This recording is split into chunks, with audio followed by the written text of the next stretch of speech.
ایک درویش بھوکے پرندوں کو دانا ڈال رہے تھے کہ تبھی اس کے پاس شیطان آیا اور کہنے لگا، میں بھی نیکی کرنا چاہتا ہوں، میں دیکھنا چاہتا ہوں کہ بھلائی کر کے کیسا محسوس ہوتا ہے۔ بزرگ نے جواب دیا، تیری فطرت میں فساد ہے، تو جو بھی کرے گا انجام بربادی ہی ہوگا۔ شیطان نے اپنے تھیلے سے گوشت کا ایک ٹکڑا نکالا اور زمین پر پھینک دیا۔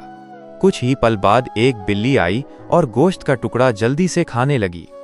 پاس ہی ایک کتا بیٹھا تھا، جیسے ہی اس کی نظر بلی پر پڑی، وہ غصے سے بھونکتا ہوا اس پر جھپٹ پڑا۔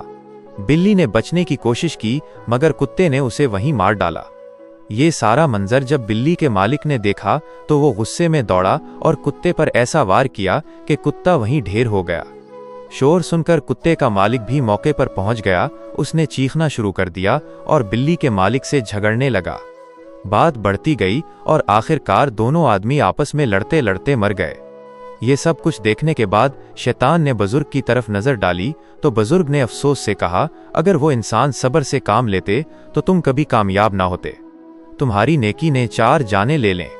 خدا ہمیں تمہاری برائی سے محفوظ رکھے۔